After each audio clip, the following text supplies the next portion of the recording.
With training camp literally right around the corner, it's time to answer one of the biggest questions around the New Orleans Saints. And I'll give you 3 reasons why Derek Carr was absolutely the right choice at quarterback for 2023. We got all that and a little bit of lagniappe for you on today's episode of Locked On Saints. You are Locked On Saints, your daily New Orleans Saints podcast.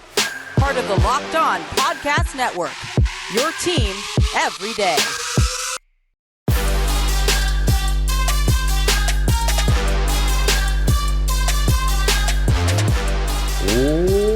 What is good, Who Dat Nation and Who Dat family? Welcome into another episode of Locked On Saints, your daily podcast covering your favorite team, the New Orleans Saints, part of the Locked On Podcast Network, your team every day. Thanks so much to all you everydayers out there making Locked On Saints your first listen of the day every day. Don't forget, you can always subscribe or follow for free on YouTube or wherever you get your podcasts so you never miss a daily episode. And if you want to keep up to date, even beyond that, and also connect with me one-on-one, gain access to our exclusive film studies, Q&As, and much more, you can head over to a great community that I would love for you to join at joinsubtext.com/lockedonsaints. As always, I'm your host, Ross Jackson, at Ross Jackson Nola on Twitter, your New Orleans Saints expert, credential member of the media, senior writer and reporter for Saints News Network, Sports Illustrated's Fan Nation site covering the New Orleans Saints. You can also find me every Tuesday on the Locked On NFL podcast, and here with you every single Monday through Friday, and then some, on Locked On Saints. On today's episode of Locked On Saints, it's Friday, so we got, in case you missed it, getting you all caught up on all of the stories from what has been the busiest week since mini camps have wrapped up here in New Orleans, including an update and kind of a look at where things still stand with Alvin Kamara and the NFL. Before we get to that, though, we're going to take a look at our position battles, which we've been breaking down every week over the course of the past few weeks. And we're going to establish the front runners so that we can keep track and see how things change over the course of training camp. But first, let's answer the biggest question when it comes to the New Orleans Saints, aside from, are they going to be good, which we've answered here recently. I still think this is a 10-win team going into 2023 at this time. But one of the biggest questions that is on a lot of New Orleans Saints fans' minds is, was Derek Carr the right choice? Is he the guy? And I'm going to give you 3 reasons, or 3 categories rather, as to why I think Derek Carr was indeed the right person. All the way from me diving on a couch at the Senior Bowl and telling you my big conspiracy theory about why I thought Derek Carr would be the next New Orleans Saints quarterback to now, where we know that he is the New Orleans Saints starting quarterback. There have been a lot of things that I've kind of highlighted along the way, but now let's put it all together. And we're going to kind of categorize everything into 3 specific categories. The first of which is that he is a more familiar style quarterback for a New Orleans Saints system that doesn't want to change. That just simply doesn't want to change. And that puts him in a position to where he is a little bit more familiar to the guy that built that system, and that system was built for and with and all that. So we'll look at that. We'll also take a look at the injury history question, because I know that's a big one. And then we're also going to take a look at the sort of downside. Like, what are the issues that we have seen from Derek Carr over the course of his career? And there's specifically an area of the field where he has struggled. But I think that the New Orleans Saints have found that the things that aren't Derek Carr's strengths are diagnosable, and they were able to mitigate them. I think they've done a good job at answering at least one of the biggest questions around Derek Carr. So let's start off circling back to him being a more familiar quarterback with the system. What does this mean? Look, over the course of the past 2 years since the retirement of Drew Brees, the New Orleans Saints have done a little bit to try to adjust their system to their quarterback. They went 2 years in a row to Jameis Winston to start the season. Injuries bungled that partway through. Some might say unfairly so in 2021, others maybe not, but losing jobs while injured is the thing that happens in the NFL. And we watched the Saints try to change their offense a little bit. And we've watched the New Orleans Saints offense change. We've watched targets and as well as receptions per game for Alvin Kamara tick down. We watched the run game for Alvin Kamara tick up. We watched the distribution of his run game shrink or tighten to between the tackles, being a bell cow type back. Not having Michael Thomas 2 years ago to having Michael Thomas for a few games last year to having Chris Olave. There's so much of this offense that has changed, but the general principles of it is still an offense that needs reliable and effective pre-snap reads and potentially adjustments, needs to be able to have a lot of versatility, adaptability, as well as improv within the offense. And a lot of that has to happen pre-snap before the ball is snapped. And then, of course, being able to see the field the way that the New Orleans Saints want a quarterback to see the field and train their wide receivers to see the field so that everybody is seeing the same thing. And I think that in those three main categories within this larger category, Derek Carr checks all the boxes. He's the type of guy that you can call 2 plays in the huddle. He can go in, get into the huddle, get those 2 plays called, which would be an initial play as well as a kill call, which would be the ones where once he gets to the line of scrimmage, he can say kill, kill, kill, kill. And that tells everybody, okay, we're going to the second play because of what I'm seeing on the defense. So that returns the New Orleans Saints to a little bit more control over their offense and in having a little bit more structure around what I was just talking about with adaptability, changing, all those things, kind of the pre-snap adaptability, that should be back in New Orleans. The other thing is that you need somebody that can adequately understand where pressure is coming from. And Jameis Winston struggled with that. Andy Dalton struggled with that. Taysom Hill, Trevor Siemian, Ian Book, everybody and their mama struggled with that. That has tried out, it has kind of been the potential quarterback solution for the New Orleans Saints. Remember, the guy that was the most successful backup quarterback or non-Drew Brees quarterback over the course of the past couple of years was Teddy Bridgewater. And what is it that Teddy Bridgewater does extremely well? He's a great pre-snap quarterback. He's a highly intelligent quarterback. He understands where pressure is coming from. And this is the next piece about seeing the field the way that the Saints want you to see the field, he reads low to high. And I think that Derek Carr gives you that same thing. I know over the course of the past couple of years, we've watched Derek Carr become more and more of a downfield quarterback. But in the years where people were talking to Drew Brees about, hey, why not so many air yards? And Drew Brees is saying air yards don't score points, air yards don't matter and all that. The other guy that was near the bottom of the league in those air yards, but was still producing a good West Coast offense was Derek Carr. Things have changed over the course of the past couple of years where they've turned him into a more of a quarterback that can rely on his verticality. But before that, he was very much you can call him a check down guy, but a short to intermediate guy. And that was the type of offense that maximized an Alvin Kamara, that maximized a Michael Thomas, so on and so forth. So I think that all fits within the familiarity of what the system is looking for. The next big category we discussed was injury history. This one's pretty quick.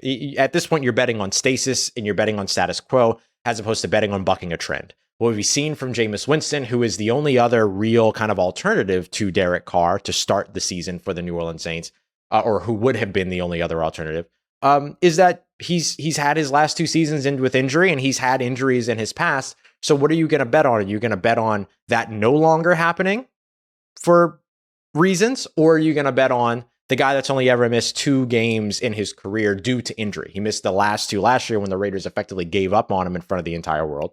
But outside of that, he's only ever missed 2 games due to injury. So I think you bet on the health and the proven track record of health as opposed to the questionable track records of health that would have otherwise been available with Jameis Winston and even other quarterbacks like Jimmy Garoppolo, who would have been the Saints' next option behind Derek Carr in terms of what we heard while we were in Indianapolis for the Combine. And thank goodness they didn't go down that route. And then finally, the Saints have been able to kind of preemptively mitigate some of the things that we know that Derek Carr has struggled in. He's been a great quarterback between the 20s, but he struggled throughout his career in the red zone. So what do? You have Alvin Kamara already, who is a fantastic red zone piece. You have Taysom Hill already, who's a fantastic red zone piece. You've got Jamaal Williams, who you brought in, who is one of the best red zone running backs in the NFL. Certainly was last year. Juwan Johnson gives you a big red zone target. Michael Thomas, back when he was in the last full season that he played in 2019, was one of the best red zone players in the NFL, red zone receivers in the NFL. He caught 16 passes when he was targeted in the red zone in 2019. 8 of those were touchdowns. That was 8 of his 9 touchdowns for that amazing season that he had. And, on top of that, you look at some of the other pieces. He was also the guy that had the most receiving yards in the red zone back in 2019, 145 receiving yards within 20 yards of the line of scrimmage. That's really, really good. So even if Michael Thomas only plays half the season or a few games in the season, whatever, you have him as one of 5 options that have proven to be very, very effective for you in the red zone. And Chris Olave should get better in the red zone. Bryan Edwards is somebody that Derek Carr has a routine with in the red zone. Same thing for Foster Moreau, the newly signed New Orleans Saints tight end that came over from Las Vegas along with Derek Carr. So I think that the places where you know that he struggles, the New Orleans Saints have already done a good job of diagnosing that and then mitigating it and providing the options that maybe he doesn't even have to put the ball in the air at all in the red zone because of what all of the different things that the Saints can do with the players that they have and the great talent that they have over on the offensive side. So familiarity with the system and the system being able to operate a little bit more cleanly with this quarterback. and style of quarterback, the injury history, and then where the issues are, you've been able to already address. Those are the reasons why I think Derek Carr was the right choice. You don't have to do as much band-aiding for a guy like Derek Carr. And even when you have to, it's easy. It's easy. And so I think that Derek Carr was the right choice. And I think that Derek Carr gives him a better outlook going into 2023. We'll have to see what the reality of it is once they actually hit the field. Coming up next, a lot of conversation around training camp is going to be around Derek Carr and the New Orleans Saints offense, but we're going to see a lot in terms of position battles as well. We've broken down 8 here on the show. Let's revisit and kind of go through who the front runners are for now and why that could potentially change over the course of training camp. We got that coming up for you as we continue on with today's episode of Locked On Saints, part of Locked On Podcast Network, your team every day. Our partners over at eBay Motors have teamed up with Locked On Fantasy Football host Vinny Iyer to bring you some of the best fantasy picks each and every week, all season long. So whether you're prepping for your draft or you're scouring that waiver wire, every week we're going to provide you with the players that are going to be a guaranteed fit on your roster. So with draft prep underway, let's see who Locked On Fantasy Football host Vinny Iyer has picked as this week's eBay's guaranteed fit fantasy picks of the week. So if you're looking to make a smooth turn in your fantasy football snake drafts with the last pick in the first round and the first pick in the second round, you're going to be guaranteed to have 2 of the top performers by going all AFC West with Raiders wide receiver Davante Adams and Chiefs quarterback Patrick Mahomes. Adams has proven that he's going to remain a top flight option with the Raiders in Las Vegas, while Mahomes will continue to operate both the highest floor and highest ceiling as one of the standout luxury options at his position. Vinny Iyer from Locked On Fantasy Football is going to help you win your fantasy drafts and your fantasy championship. And eBay Motors knows that a championship team is all about finding the perfect fit. And the same goes with your vehicle. With eBay Guaranteed Fit and over 122 million parts and accessories available for your vehicle right at your fingertips, you can make sure that your ride is running smoothly. Air filters, brakes, batteries, tail lights, alternators, shocks, struts. If you need it, eBay Motors has it. And they'll make sure that it's the right fit for your car because eBay Guaranteed Fit helps you understand exactly what you need for your vehicle the first time. So go forth, switch gears, crank the AC, and say goodbye to sweating if your car just needs a little bit of fixing up, because now you know that you'll always be set up for success from the get-go. With eBay's Guaranteed Fit, everything that your vehicle is looking for is just a click away. For parts and accessories that fit your vehicle, just look for the green check mark. Get the right parts, the right fit, and all at the right prices at ebaymotors.com. Let's ride. eBay's Guaranteed Fit, available to U.S. customers. Eligible items only. Exclusions apply. All right, family. Continuing on with today's episode of Locked On Saints. Thanks as always to all the everydayers out there making us your first listen of the day every day. So we went over why Derek Carr was the right choice for the New Orleans Saints. But again, he's not going to be he's not going to be the only main focal point when it comes to training camp. We've got 8 different position battles that we've been watching and tracking here on the show. Let's break them down in terms of discussing who the front runner is. Now, the point of this is to take a look at who we think the front runner is going into camp so that when we get into camp and we're starting to track all this, we can see if the tides start to turn. So this is kind of establishing the baseline for what will become a weeks-long study all throughout training camp. And what I will say is that in a lot of these training camp battles, the New Orleans Saints, regardless of who ends up winning the battle, they're in really good shape as long as everybody stays healthy. And what you want to see is these folks win their battles as opposed to lose them so that the other guy wins. That's going to be a key thing here. So let's start off with the biggest battle this offseason, which is undeniably cornerback 2. Paulson Adebo versus Alontae Taylor. I think your front runner is Paulson Adebo. And I think that the most likely scenario that comes out of training camp is that the Saints actually rotate who starts opposite Marshawn Lattimore based upon the matchup that's presented. I don't know if we're going to see Alontae Taylor play enough slot snaps for them to really be able to say he's a slot cornerback now. That doesn't seem logical to me. We'll see if it happens, though, because it could. Remember, when Alontae Taylor got drafted, the first thing that I said was, they'll likely move him to safety because of his speed and his ball tracking ability and all those other things. What'd they do? They kept him as an outside corner. Now do they move him into the slot? Maybe, but that's a big risk to take for a guy that played like 44 slot snaps all throughout his collegiate career and played a few during his season last year and just now started to learn the position. Now, if he surprises and he does that, then great. You get all three of those guys out on the field, and that's awesome. That would be the ideal situation for the New Orleans Saints to have Alontae Taylor, Paulson, Adebo, and Marshawn Lattimore on the field every play on the defensive side. But I don't know if that's the route that they end up going. I'm curious to see if maybe it ends up being matchup based, but I will give Paulson Adebo the edge right now because 2 years of NFL experience. He's an experienced veteran at this point. He's had the ups, he's had the downs, which means that he's done a good job of navigating all of that. Now he walks into New Orleans with an opportunity to be able to win his role and solidify his role. I think that it's his job to win, his job to lose, but I do think I would put him as a front runner right now. What changes that? If Alontae Taylor starts coming down with some of those interceptions and starts and continues to forcing completions and the pass breakups and getting involved in all those other things, Alontae Taylor could run away with it as long as Paulson Adebo is not doing it too. But this is going to be a very hard fought battle amongst two guys that really like each other, that really, really like each other and are going to push each other day in and day out. Next up, I want to look at the edge rusher opposite Cam Jordan. Carl Granderson to me is the front runner here, without a doubt. Could be interesting to see if Peyton Turner turns a corner. Could be interesting to see if Tana Passanio continues his trajectory, which isn't talked about enough. He says with the ability and the platform to be able to talk about it as much as I can. I promise I'll find a way to do that, just like I did with Malcolm Roach yesterday. Which if you missed yesterday's episode, go check it out. And of course, Isaiah Foskey is going to have, an opportunity here. But I do think that Isaiah Foskey starts off as a rotational player. And that can, and a lot of that comes down to Carl Granderson's outstanding work in the run game so far over the course of the past couple of years. He's developed not only as a pass rusher, but as a run stopper. And I think that that's going to go a long way for him. So I do think that Carl Granderson is a front runner there. I think the person that is most likely to challenge that is Isaiah Foskey. If he comes in and just balls out right away all throughout training camp and does it consistently. Because remember, Peyton Turner was a camp star too.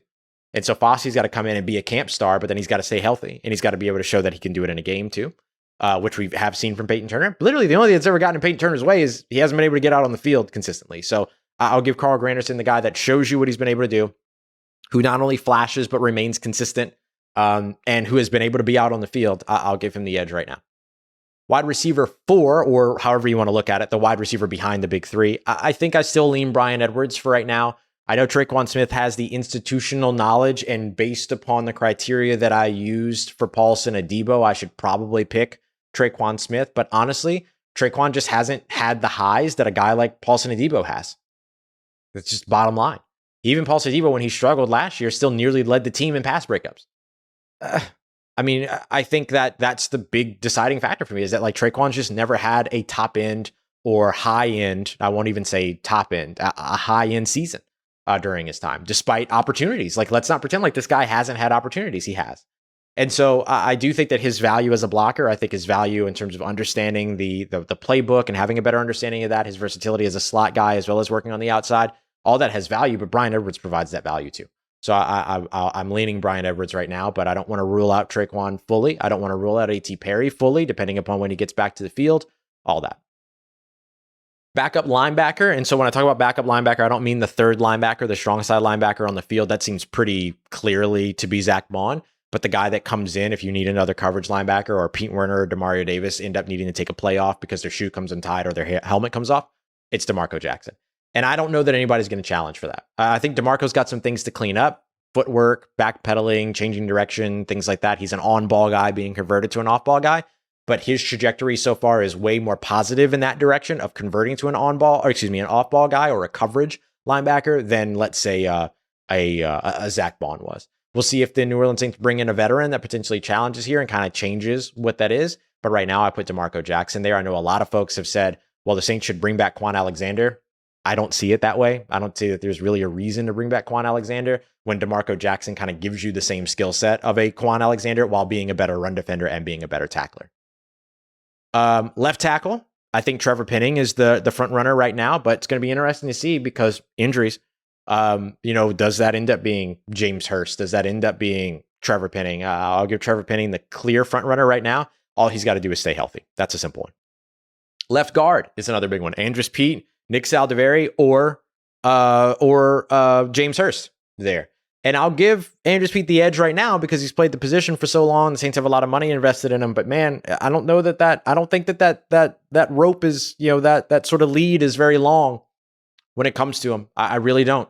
And so it'll be interesting to see there. But I do think James Hurst and Nick Saldiveri present a unique level of competition that Andrew Speed hasn't seen in New Orleans thus far. And then finally, defensive tackles. This was a really interesting one. I'm going with Colin Saunders and Malcolm Roach as the front runners for me. I think we're sleeping on Malcolm Roach because he's not a new addition. And he hasn't had a lot of opportunity in New Orleans. But I do think that these two guys both have these big body type builds that can have a big impact in the run game. But both of them have a lot of athleticism, and Malcolm Roach has proven to be very disruptive as a pass rusher. So I'm going to give them the lead right now. But look, Brian Brzee and Nathan Shepard are going to shake things up. So we'll see where that all goes. So Paulson Adebo at CB2, Carl Granderson opposite Cam Jordan, Brian Edwards behind the big three at wide receiver, DeMarco Jackson behind the big two at linebacker, at off-ball linebacker, Trevor Penning at left tackle, Andrus Peat for now. That's probably the one that I think is the closest to maybe being usurped. And then I'll give Colin Saunders as well as Malcolm Roach the edge right now at defensive tackle. But Brian Brzee and Nathan Shepard, they're not going to make it easy for sure. All right. Coming up next, or just remember, we'll be tracking and updating that. I have those in my spreadsheet right now. We'll be tracking and updating on how these move over the course, and maybe we'll do like a weekly revisit every Friday of kind of like where the position battles are, or we'll do that, and we'll find a way to do that for sure. All right, coming up next, we're going to take a look at In Case You Missed It, get you caught up on all of the things from around a very busy week for the New Orleans Saints, including have we heard anything about Alvin Kamara and the NFL? We got that coming up for you as we continue on and wrap up today's episode of Locked On Saints, part of Locked On Podcast Network, your team every day.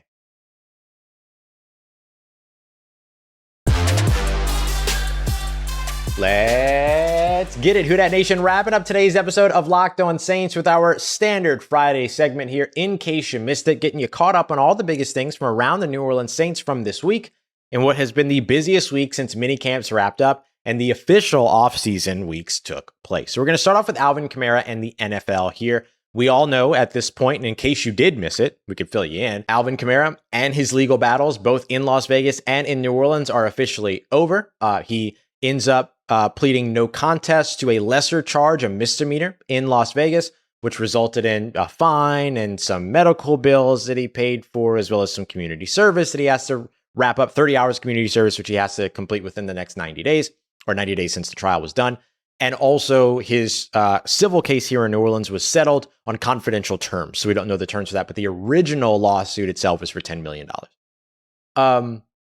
That's kind of where everything is. Now we're just waiting to see if the NFL is going to hand down a suspension or when they're going to hand down a suspension. It is still very much expected that it will be a multi-game suspension, likely at the beginning of the year, but we'll see how quickly the NFL acts, or maybe more appropriately doesn't act on exactly that. So we'll see where all that goes. But for right now, we're tracking, we're watching, and we'll see when that suspension happens. The good news for the New Orleans Saints, they've revamped that running back room. And as soon as Kendre Miller gets out on the field, things will be even better there. But they're in a really, really good place with Jamaal Williams, Benjamin, and hopefully Kendre Miller to continue to be able to produce in the ground game. In case you missed it, 5 players were moved to preseason injury lists for the New Orleans Saints. So wide receiver Shaq Davis, undrafted out of the South Carolina State University, the HBCU, as well as 6th-round wide receiver out of Wake Forest, A.T. Perry, were moved to the non-football injury list, along with running back Kendre Miller, who was the 3rd-round selection out of TCU for the New Orleans Saints this offseason. Non-football injury list just means that they were injured doing something away from an NFL-sanctioned practice or NFL-sanctioned event of some sort. So for Kendre Miller, that was very likely. This is probably still tied to his MCL sprain that he had over in TCU. Nick Underhill from over at New Orleans Football reporting that one, as well as the A.T. Perry injury or whatever ailment, let's call it, that sent them to NFI, the non-football injury list, aren't major concerns. Did mention that Kendre Miller's is not medical, which I don't really know what that means. It's probably still just attached to whatever's going on with his rehab process from his TCU injury. So I'm not too worried about any of these. The only ones that I really sounded the alarm on were A.T. Perry and Shaq Davis because they need practice time. And if they miss it, it could be detrimental to their opportunity to make the roster. Physically unable to perform list, pretty much the exact same carbon copy of the NFI list, but these injuries happen during an NFL-sanctioned practice, NFL-sanctioned event, and then there's some other things in terms of accounting, numbers, money, all that other stuff that end up going in there. Nick Saldiveri, the guard, who was the 4th-round selection for the New Orleans Saints, the first 4th-round selection, as well as undrafted cornerback or defensive back Anthony Johnson, Both these guys suffered injuries during OTAs and now are on the physically unable to perform list. Just to remind everybody, last year, before training camp kicked off, the New Orleans Saints put Michael Thomas on a physically unable to perform list on July 20th, July 21st. Training camp started on July 27th. He was out there running routes, catching passes, and then was taken off the physically unable to perform list. This does not guarantee that any of these 5 players are going to miss any time during training camp, but it does set things up so that if they do, everything's accounted for.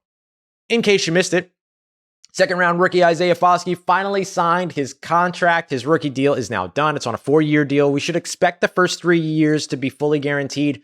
Maybe the 3rd year is mostly guaranteed. Very unlikely that any of the 4th year will be guaranteed. However, the guy that was selected 2 picks before him at pick 38 was Matthew Bergeron, the offensive lineman over in Atlanta, who got just $10,000 of his 2020 or his 4th year contract money guaranteed. So unlikely that Isaiah Foskey sees more than that. Unlikely that he sees that much. Very unlikely. It seems like that he'll have a guaranteed 4th year at all, but we'll see what happens there. Again, this is the same thing that happened with Alontae Taylor last year. There's the offset language, which is just about if he doesn't finish his contract here in New Orleans, does New Orleans still pay a portion of what's left, or does a new team take that over? All these other things. Like, there's a whole bunch that goes on with these rookie contracts, and that sometimes creates some delays and everything. And then there's the literal, when is he physically going to be in the building to sign the contract? He had to wait until he reported for training camp, which was on the 18th, signed the contract on the 19th, just like last year when rookies reported on the 19th and Alontae Taylor signed his contract on the 20th. This happens with second round picks. It's tough. The NFL is a changing model when it comes to second round picks, pay structures, all these other things. And so that tends to, I don't want to say get in the way, because I don't think that that's the right verbiage to use, but it tends to elongate the process a little bit. And that will probably continue to be the case in the NFL, especially if you're a top 50 selection within that second round pick or within that second round. You're going to see more and more of this year in and year out. And it might get even crazier if running backs, depending upon what happens with running backs moving forward and all this other stuff with that kind of weird market. So that does mean, in case you missed it, that the entire rookie class is now under contract. So everybody from Brian Brzee all the way to A.T. Perry in the 6th round, now under contract. Nothing to worry about. Everything is all good in the hood when it comes to the New Orleans Saints rookie deals. Isaiah Foskey was the last one to get done. All right, y'all. Coming up on Monday and Tuesday, 53-man roster projections. We're going to start off with our initial 53-man roster projections. Monday will be offense. Tuesday will be defense. We're going to split special teams up in the midst of all that as well. This, for me, is about like what we did in the second segment today. We're going to set a baseline and then see how those projections change as training camp rolls along. And then we'll do another one as preseason begins, and then another one as the preseason wraps up before the 53-man roster cut down. So we'll get our first official look at what I think the 53-man roster will look like early, and then we'll continue to adjust as we get new information throughout the offseason. That's what we got coming up for you on Monday. Don't forget, two-a-days will also start back up on Monday as well. So that offensive look at the 53-man roster will publish Monday morning, Sunday night, and then Monday evening. I think I'm going to be shooting for like 6 p.m. Central Time, maybe a little bit earlier this Monday, to get you a live show out. So we'll have the live show on YouTube, which will also be published everywhere as well. So you'll get 2 episodes a day starting on Monday the 24th. And basically every day that the Saints practice, you'll get 2 episodes, because we'll kind of go through answering some big questions in the morning and then giving you the training camp report in the evening. All right, y'all. Very, very exciting. 2-a-days are on the way. Training camp is on the way. It is that time. Appreciate you as always, y'all, for making Locked On Saints a part of your day, part of your routine, for saying yes to me and the show. As always, if you see me, say hi. And if you need anything else around your New Orleans Saints in between these episodes, make sure you follow me on Twitter at Ross Jackson, NOLA. Hit me up. Let me know how the family's doing. Let me know how you're living. Let me know how you're momming them. And trust Who Dat Nation, I'll holla at you.